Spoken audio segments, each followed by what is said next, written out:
സർക്കാരിനൊക്കെ ഇഷ്ടമുള്ള നയങ്ങളൊക്കെ കൊണ്ടുവരാം.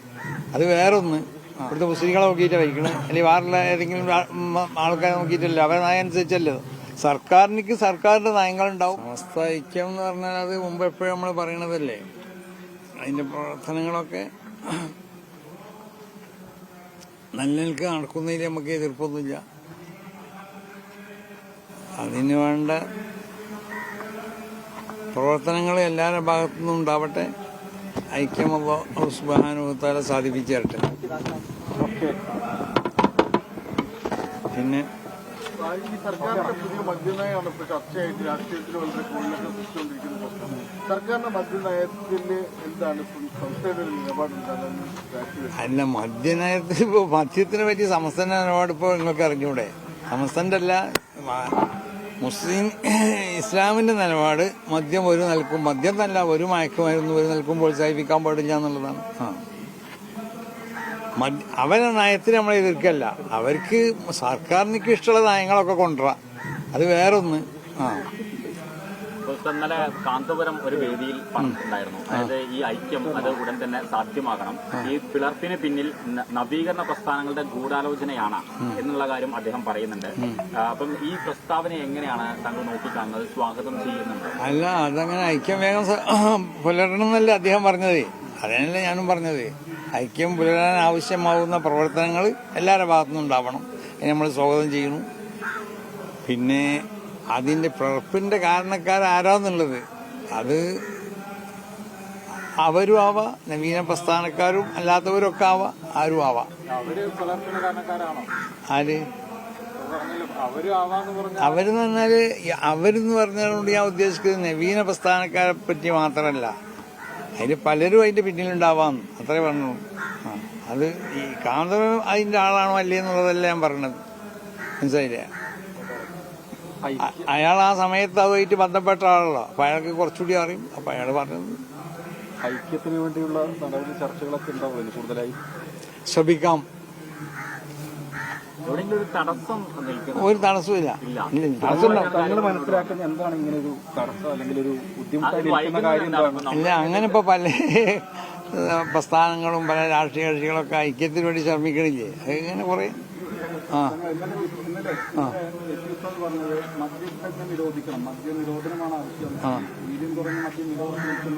അല്ല, ഞാൻ പറഞ്ഞത് നമ്മളെ തീയതി അതാണ്. മദ്യത്തിൽ നമ്മൾ പ്രോത്സാഹിപ്പിക്കാന്നല്ല, മദ്യത്തിനോട് നമ്മൾ എതിരല്ലേ. അത് നമ്മൾക്ക് പറയാൻ പറ്റൂല. അത് അവര് പിന്മാറുന്നുണ്ടോ? അവരിപ്പോ നമ്മളെ നോക്കിയിട്ടല്ലല്ലോ സർക്കാർ ഭരിക്കണത്. ഇവിടുത്തെ മുസ്ലിങ്ങളെ നോക്കിയിട്ടാണ് ഭരിക്കണത്, അല്ലെങ്കിൽ വേറെ ഏതെങ്കിലും ആൾക്കാരെ നോക്കിയിട്ടല്ലോ, അവരെ നയം അനുസരിച്ചല്ലോ. സർക്കാരിന്റെ നയങ്ങളുണ്ടാവും. അത് നമ്മൾ ചിലപ്പോൾ എതിർക്കപ്പെടാനായിരിക്കാം, ചിലപ്പോൾ നമുക്ക് അനുഭവിക്കപ്പെടാം. അത്രേ ഉള്ളൂ. അതായത് മുസ്ലിമിന്റെ നയം പൂർണ്ണമായിട്ടും വേണ്ട എന്നുള്ളതാണ്. ആരുടെ? സർക്കാരിന്റെ? മുസ്ലിങ്ങളുടെ അല്ലെങ്കിൽ സംസ്ഥയുടെ പൂർണ്ണമായിട്ടും മദ്യം വേണ്ട, അല്ലെങ്കിൽ ലഹരി വേണ്ട എന്നുള്ളതാണ്. അല്ല, അതങ്ങനത്തെ അല്ലേ. ഇപ്പൊ നിങ്ങൾ നയം അങ്ങനല്ലേ? ഇത് മുസ്ലിം ആവണ്ടല്ലോ, ഏതൊരു തടി നയം അങ്ങനത്തെ അല്ലേ. ഇവിടെ ഇപ്പൊ ഈ തൂഫാന്നൊക്കെ പിന്നെ 22% കേരളത്തിലെ ജനങ്ങൾ മുസ്ലിങ്ങളാണ്. അവരുടെയും കൂടി സർക്കാരാണ് ഇങ്ങനെ മദ്യവ്യാപനത്തിന് വേണ്ടി. അത് അവരാണ് തീരുമാനിക്കേണ്ടത്. അവരും കൂടി കേട്ടോ. ഇവിടെ മുമ്പും മദ്യം ചെയ്യുന്നു. അപ്പൊ ഈ സർക്കാർ മദ്യത്തിൽ ഇവിടുത്തെ 1967 EMS മന്ത്രിസഭയിലാണ് ആദ്യമായിട്ട്. കേരളത്തിലെ മാപ്രകളുടെ ആവശ്യമെന്ന് പറയുന്നത് വളരെ കൃത്യമായിട്ട് സമസ്ത ബഹുമാനപ്പെട്ട ജിഫ്രി തങ്ങള്, സമസ്ത എന്ന് പറഞ്ഞാൽ ബഹുമാനപ്പെട്ട സയ്യിദുൽ ഉലമ ജിഫ്രി തങ്ങള് ഈ സർക്കാരിനെതിരെ എന്തെങ്കിലും ഒന്ന് പറയണമെന്നുള്ളതാണ്. അത് കേരളത്തിലെ മാപ്രകളുടെയും അതുപോലെ പല ആളുകളുടെയും ആഗ്രഹമാണ്. മനസ്സിലായില്ലേ? വളരെ കൃത്യമാണല്ലോ. ഈ വിഷയത്തിൽ എന്താണ് ജിഫ്രി തങ്ങൾ എന്തെങ്കിലും ഒന്ന് കിട്ടണം. പലരും പറയുന്നുണ്ട് അവരിതിനൊന്നും ഒരു സ്ട്രോങ് പോരാ. ജിഫ്രി തങ്ങൾ പറഞ്ഞാലേ ഒരു സ്ട്രോങ് ഉണ്ടാവുള്ളൂ. അതൊരു സതുദ്ദേശത്തോടു കൂടിയുള്ള ചോദ്യമല്ല. മനസ്സിലായില്ലേ?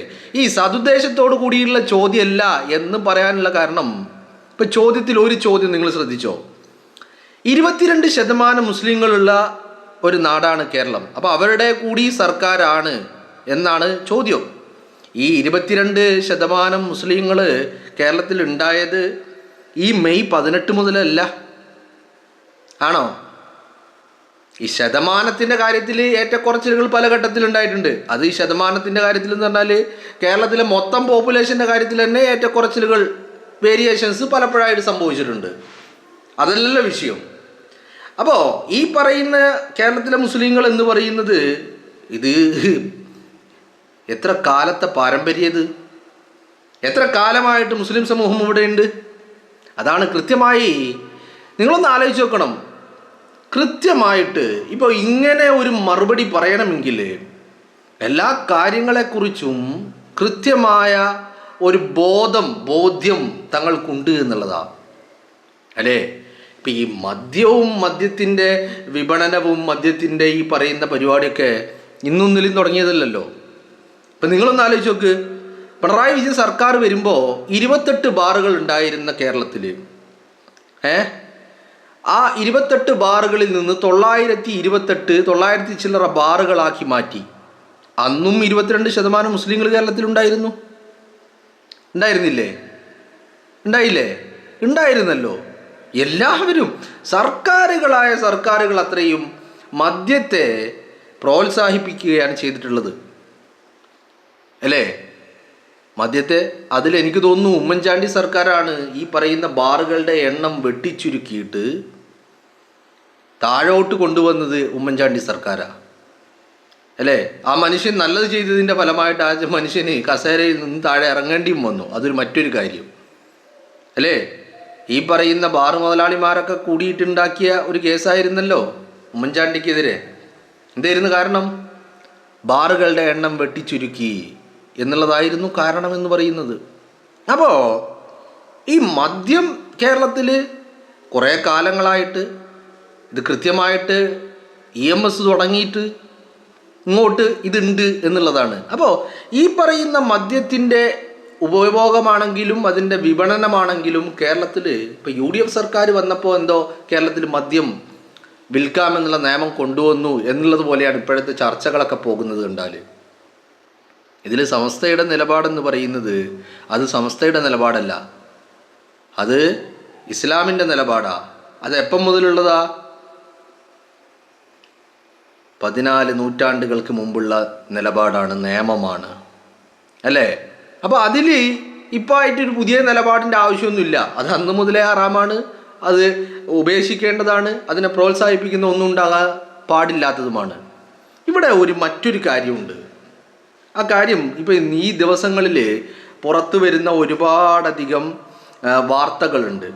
ഇപ്പം ഈ പറയുന്ന ബക്കാഡി കമ്പനിയുമായി ബന്ധപ്പെട്ട് തന്നെ ഗോവിന്ദൻ, ഏത് ഗോവിന്ദൻ?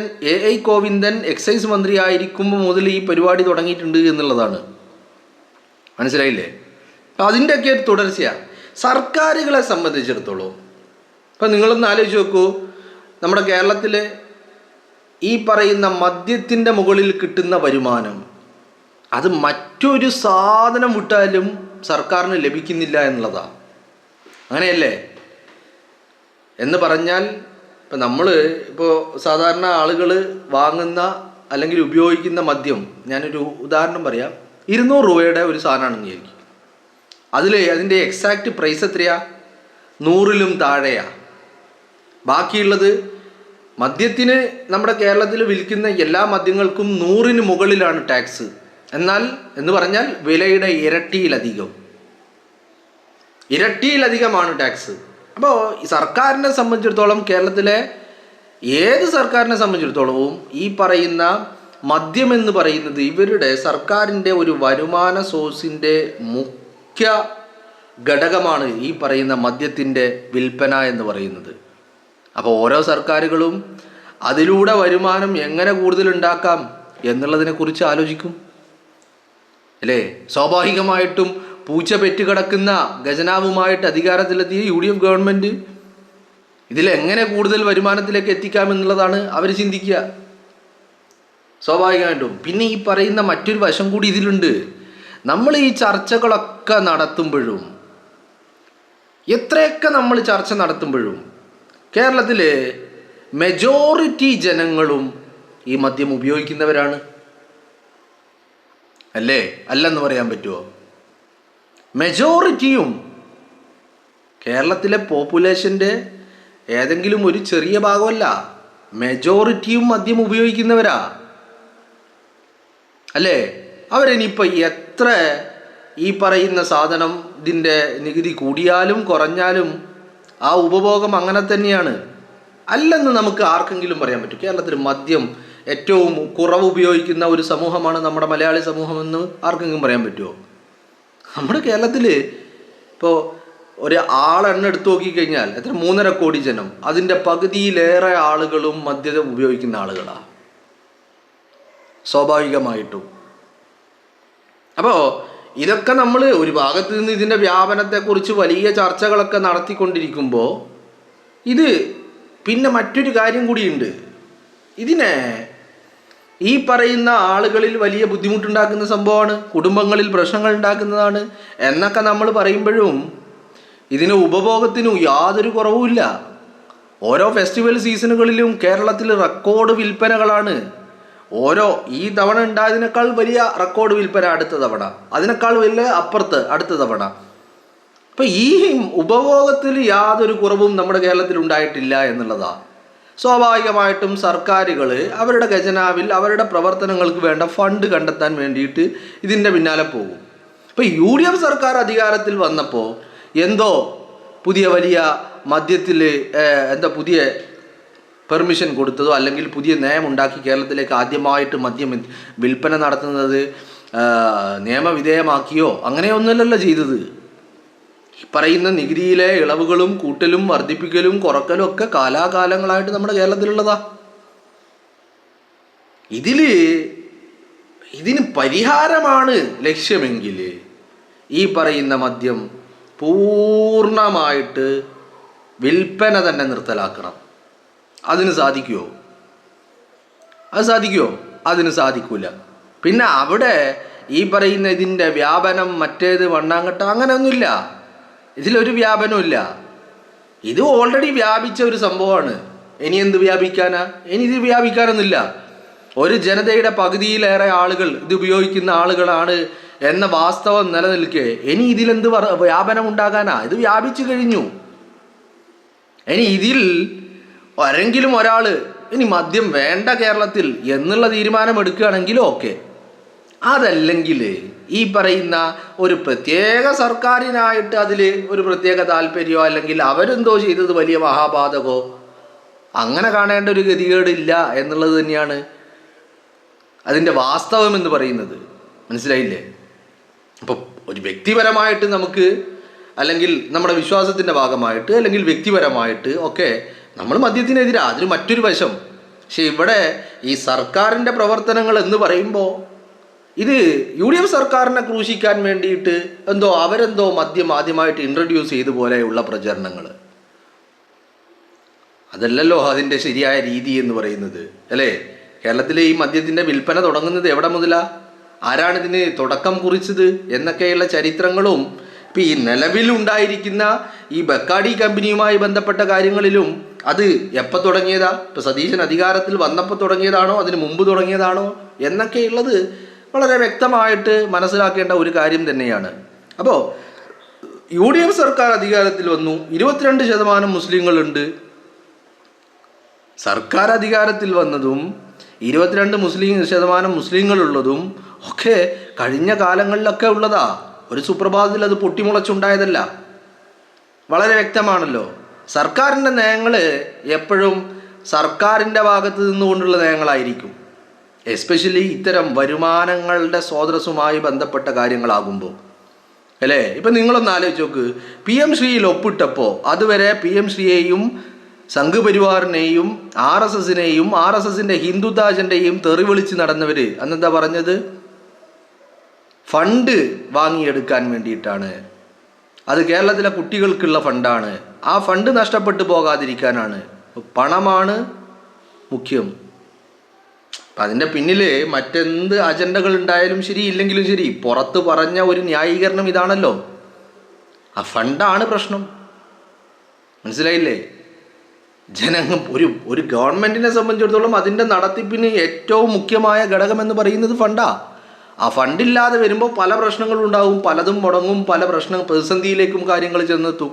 അപ്പോൾ അതിനെ ഒഴിവാക്കാൻ ഗവൺമെൻറ് ആലോചിച്ച് നിലവിൽ ഏറ്റവും ഈസിയായി കടം വാങ്ങാതെ ഇൻട്രസ്റ്റ് കൊടുക്കാതെ ഏറ്റവും എങ്ങനെ വരുമാനം കൂടുതൽ ഉണ്ടാക്കാം എന്നതിനെക്കുറിച്ച് ആലോചിക്കുമ്പോൾ അവരുടെ മുന്നിലുള്ള ഫസ്റ്റ് ഓപ്ഷൻ എന്ന് പറയുന്നത് ഈ മദ്യമാണ്. പിന്നെ ഇതിൻ്റെ വ്യാപനം തടയുക എന്ന് പറയുന്നത് അതൊരു ശരിയായ പ്രയോഗമായിട്ട് എനിക്ക് തോന്നിയിട്ടില്ല. കാരണം ഇത് ഓൾറെഡി വ്യാപിച്ച് പടർന്ന് പന്തലിച്ച ഒരു സംഭവമാണ്. അതിൽ ഇനി തടയലല്ല വേണ്ടത്, ഇനി നിർമാർജനമാണ്. തടയാൻ കഴിയില്ല, തടയാൻ ഇനി അത് കയ്യിൽ നിന്ന് പോയി, മനസ്സിലായില്ലേ? അതിന് തടയാൻ കഴിയില്ല. ഇനി എന്ത് പറ്റും? ഇനി സാധിക്കുന്ന ഒരു പോസിബിലിറ്റി, ഒരു വഴി, അത് പോസിബിൾ ആണോ എന്നുള്ള കാര്യം മറ്റൊരു വശമാണ്. വഴി എന്താ? ഈ പരിപാടി നിർത്തുക, പൂർണ്ണമായിട്ട് നിർത്തുക എന്നുള്ളതാ. അതിന് സാധിക്കുമോ? ഈ പറയുന്ന മയക്കുമായി പോകുന്ന ആളുകൾ അവർ തയ്യാറാവുമോ? ഈ പറയുന്ന പൂർണ്ണമായിട്ട് മദ്യനിരോധനം എന്ന് പറയുന്ന സംഭവത്തോട് അവർ യോജിക്കുമോ? ഇല്ല എന്നുള്ളതാണ് ഇതിൻ്റെ അടിസ്ഥാനം എന്ന് പറയുന്നത്, അല്ലേ? അപ്പോൾ കൃത്യമായിട്ട് ഇത് ഇപ്പോൾ ഈ സർക്കാർ വന്നു, വലിയ ഷൈൻ ചെയ്ത് മുന്നോട്ട് പോകുന്നു. അപ്പോൾ സർക്കാരിനെ എന്തെങ്കിലുമൊക്കെ ഒന്ന് പറയാൻ വേണ്ടിയിട്ട് എന്തെങ്കിലുമൊക്കെ വിളിച്ച് പറയുക എന്നതിനപ്പുറം ഇതിലൊരു പ്രത്യേക ഒരു കഴമ്പുള്ളതായിട്ട് എനിക്ക് തോന്നുന്നില്ല. അത് മറ്റൊന്നുമല്ല, നമ്മൾ മദ്യത്തിന് അനുകൂലിക്കുന്ന വ്യക്തി ആയതുകൊണ്ടൊന്നല്ല, മദ്യത്തിന് പ്രതികൂലിച്ച് അത് വേണ്ട എന്ന് നിലപാടെടുക്കുന്ന വ്യക്തി ആയിക്കൊണ്ട് തന്നെ പറയാണ് ഈ വിവാദങ്ങൾ കഴമ്പില്ല എന്നുള്ളതാണ് ഇതിൻ്റെ യാഥാർത്ഥ്യം എന്ന് പറയുന്നത്.